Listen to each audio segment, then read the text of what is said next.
Guys, welcome back to Between Bells. While President Trump, of course, is touting his efforts to save the coal industry, many state and local leaders are standing behind the international effort to address climate change. Boston Mayor Marty Walsh is one of those. He joins us now for the United States Conference of Mayors in Miami. Mr. Mayor, such a pleasure to talk to you. Thank you so much for joining us. Of course, former President Bill Clinton has lauded a lot of the mayors at this conference, including you, for sticking with the Paris Climate Accord. Of course, the president wanting to pull out of that. So what made you decide that the city of Boston needed to stand by that climate change agreement?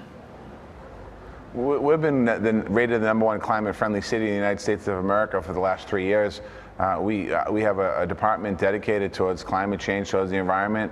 We've come up with some goals of reducing carbon emission by 2050 to zero.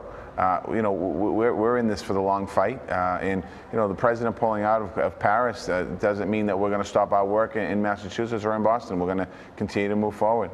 All right, Mr. Mayor, we have time for one more question with you because we know you got to go. You have affirmed that Boston is a sanctuary city, basically protecting any immigrants that within the city. And you've also said that Boston's Trust Act, which of course prohibits Boston police from holding undocumented immigrants for federal officials to deport, doesn't run afoul with any immigration laws. Could you explain that to our viewers? And then why have you decided that Boston needs to be a sanctuary city?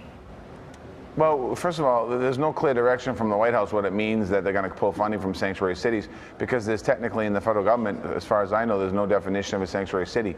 So I don't know how they're going to do that. And, we have in the city of Boston, 28% of our residents are foreign born, 48% of our residents are first generation. So we're a city of immigrants. And in our schools, we have many immigrants. We speak 101 different languages. And right after the president was elected president, we had kids in our classes, in our schools, crying because they were fearful of their parents. And I think by putting out this rhetoric out there and threatening people is something that we're not going to stand for in the city of Boston. It's just not right.